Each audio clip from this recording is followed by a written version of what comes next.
तर जय महाराष्ट्राची एक विशेष बातमी पाहूया। आला रे आला गोविंदा आला, हजारो चेहऱ्यांवर आनंद झाला। दहीहंडीच्या दिवशी एकावर एक 5, 6, 7, 8, 9 असे थर रचले जातात। सगळ्यांना गोविंदाने रचलेल्या या थराचं अप्रूप सुद्धा असतं, कौतुक असतं। पण हे थर रचण्यासाठी किती कष्ट घेतलेले असतात, किती त्याग केलेला असतो माहिती आहे का? नाही? मग बघा जय महाराष्ट्राचा हा स्पेशल रिपोर्ट।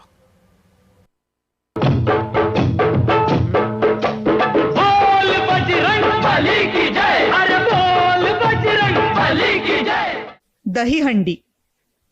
दहीहंडी हा फक्त एक सण नाहीये, दहीहंडी ही एक चळवळ आहे, श्रद्धेची, चिकाटीची आणि एकतेची।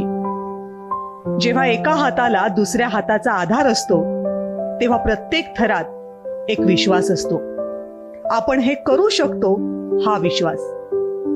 इथे कोणत्याही जातीपातींचा विचार होत नाही, कोणताही भेद होत नाही, ध्येय फक्त एकच असतं, हंडीपर्यंत पोहोचायचं। मुंबईतल्या खार पूर्व मधील साई प्रसाद गोविंदा पथक गेल्या महिनाभरापासून इथले गोविंदा मानवी मनोरा रचण्याचा अगदी कसून सराव करतात। गेल्या वर्षी साई प्रसाद गोविंदा पथकानं खार मध्ये तब्बल 8 थर लावून खारचा राजा अशी स्वतःची ओळख निर्माण केली। गेली 19 वर्ष हे पथक एक एक पाऊल पुढे टाकत नवनवी शिखरं गाठते।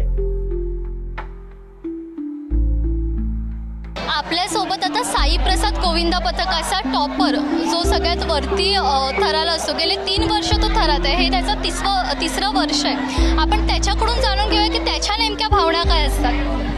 हॅलो बाळा, तुझं नाव काय आहे? नील नरेश हरिजन। नील, तू गेल्या किती वर्षापासून थरात चढतोयस? माझं तिसरं वर्ष आहे। तिसरं वर्ष आहे। आणि तू कुठे असतोस नेमका? तुझी जागा कुठे थरात? टॉपरला असतो। तुला भीती नाही वाटत? नाही।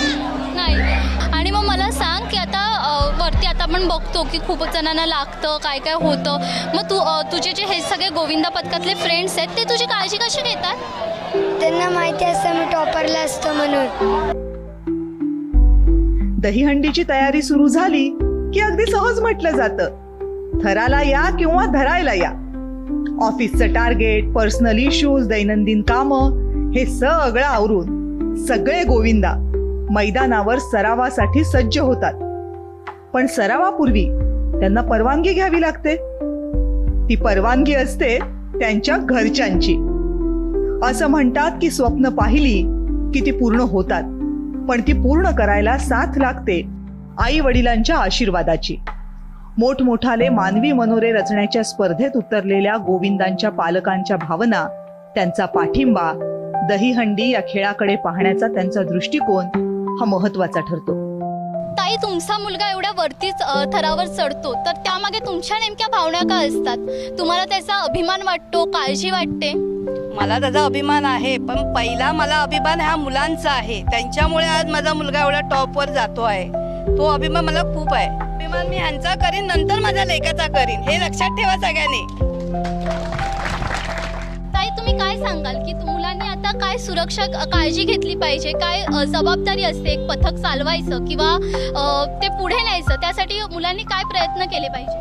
ओके, मी नक्कीच तुम्हाला सांगू इच्छिते की ही जी आपली मुलं आहेत ती वर्षानुवर्ष भरपूर सराव करतायत। अगदी कामातून वेळ मिळत नाही, पण तो वेळ काढून आनंदाने अगदी इथे हजर होत आहेत। खूप लांबून येत आहेत। घरच्यांना खूप काळजी वाटते अशा वेळी, मुलं कधी जात आहेत, घरी कधी येत आहेत, पण ते एकमेकाला धरून सुखरूप एकमेकाला बरोबर घेऊन वरती चढतायत, सुखरूप खाली उतरतायत, याचा आनंद आहे। आणि आपला मुलगा जेव्हा पहिला वरती जातो आणि एकमेकाला घेऊन वरती जातात, खाली असताना भीती वाटते, पण तो मुलगा घाबरत नाही ना, तो अगदी वरती चढतोय, त्यामुळे त्याचा अभिमानही वाटतो। आणि एकमेकांचा सगळ्याच मुलांचा अगदी खूप अभिमान आहे। एकमेकांनी सगळ्यांनी एकत्र जावं, एकत्र राहावं, द्वेष काही ठेवायचे नाहीत आणि असेच ते उंच थरावर जाऊन सुखरूप खाली यावे। मुंबई सारख्या शहरामध्ये दहीकाला असो किंवा इतर कोणताही सण असो, त्या विभागातले नगरसेवक, आमदार हे नेहमीच तिथल्या सोसायटी मधल्या मुलांशी जोडलेले असतात आणि त्यांच्यात एक नवं नातं तयार होतं। ते नातं असतं अतूट विश्वासाचं। हे पथक आहे ते माझ्या डोळ्यासमोरच तयार झालेलं आहे. अतिशय बिकट परिस्थितीमध्ये, म्हणजे हा स्लम एरिया आहे, तसं बघायला तर इकडे सोयीसुविधांचा खूप अभाव आहे आणि त्या सोयीसुविधांवर अभावावर मात करून जे पोरं ज्या पद्धतीने आज ही पोरं उभी राहिली आहेत, म्हणजे सुरुवातीला 5 थरांपासून सुरुवात केलेली आहे, दंडी आज आमची 8 थरापर्यंत आली आहे. आणि हे सगळं बघत असताना खूप अभिमान वाटतो, ऊर भरून येतं.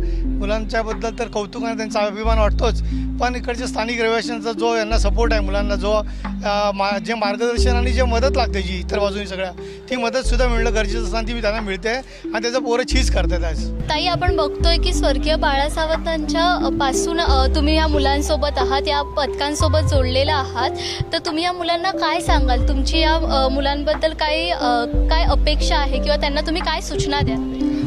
साई प्रसाद हे गोविंदा पथक, हे पथक 2006 पासून स्वर्गीय बाळा सावंत यांनी चालू केलेलं होतं आणि ते त्यांनी यशस्वीरित्या हे करून आज हे 20व्या याच्यात पदार्पण करत आहेत. मग त्यांना मला हे सांगायचं आहे की आपल्याला स्पर्धा करायची नाही आहे, आपल्याला सण साजरे करायचे. मग ते सण अशा प्रकारे साजरे करायचे की ते ज्याने कोणाला इजा होऊ नयेत आणि आपलं जे हेवे दावे असेल ते बाजूला ठेवून सगळ्यांनी तो सण साजरा करायचा आहे. ह्या पथकाला जो काय छोटा मोठा हातभार लागतो त्याच्यात आम्हाला मोठं समाधान आहे आणि गेली 19 वर्ष हे पथक जे सलग चालू आहे त्याच्यामध्ये आमचा जो काय त्यांना छोटा मोठा हातभार जो काय लागतो आहे त्याच्यामध्ये आम्ही एवढे समाधानी आहोत की ही लोकं जेव्हा 7 थर, पहिले 6 थर, मग 7, 8, आता पुढे जाऊन ती लोकं 9ची पण तयारी करत पण असतील. हो, एक वेगळा बॉम्ब टाकतील जे लोक आपल्याला सगळ्यांसमोर 16 तारखेला. पण सांगण्याचा मुद्दा हाच की आम्हाला खूप अभिमान वाटतो या गोविंदा पथकाचा. कधी काळी दहीहंडी हा सण श्रीकृष्णाच्या बाललीलांचा सण म्हणून ओळखला जायचा, पण आता मात्र या सणाला एका उत्सवाचं, स्पर्धेचं स्वरूप आलंय. अनेक ठिकाणी सराव शिबिरं, प्रो गोविंदा स्पर्धा, उंच मनोरे अशी दृश्य पाहायला मिळतात. पण प्रश्न निर्माण होतो तो हा की याबद्दल गोविंदांना काय वाटतं? तुम्ही हा पूर्ण भार सांभाळत असता, जेव्हा 7 थर लागतात, तुमचा 8 थरांचा मनोरा उभा राहतो, तेव्हा सगळा भार हा तुमच्यावर अवलंबून असतो. तर तुमची नेमकी भावना काय असते? आमची मुळात भावना एवढीच असते की आमचा जो टॉपर असतो आणि त्याच्यावरचे लागलेले जे 6 थर किंवा 7 थर, की तो एक पोरगा जो असतो तो आमच्या एका विश्वासावर उठतो. त्यामुळे एक आमची एकजूट असते सगळ्या बेसवाल्यांची. फक्त आमचं एवढंच असतं की आम्ही खालती कडक आहोत, तुम्ही आमच्यावरती एक 8वा थर उभा करा आणि एक श्वासात आम्ही तो दम घेतो आणि आमचं स्वप्न पूर्ण होतं. त्यामुळे एक विश्वास बनतो आणि ते एक जोश असते आमच्यामुळे. फक्त त्यामुळे आम्हाला एक आनंद भेटतो की आमचा थर लागलाय. बस. आमचा जो हा गोविंदा आहे ना तो 2006 पासूनचा आहे आणि आमचा एकच मोटिव्ह आहे की आमचा गोविंदा 0 अपघाताचा आहे. जसा एखादा मुलगा आमच्यावर प्रॅक्टिसला येतो ना, तर आमच्या मंडळाचे जे सिनियर्स आहेत त्यांची जिम्मेदारी आहे की त्यांना कोणतीही दुखापत आम्ही करू देत नाही आणि जेणेकरून त्यांच्या घरच्यांचा आमचा विश्वास बसेल. गेल्या वर्षी साई प्रसाद गोविंदा पथकानं 8 थर रचले होते, पण त्या अगोदर गेली 19 वर्ष ते एकत्र होते. कधी ते एकत्र हसले, कधी एकत्र रडले, कधी जखमीही झाले, पण तरीही हा 8 थरांचा मनोरा थाटानं उभा राहिलाच.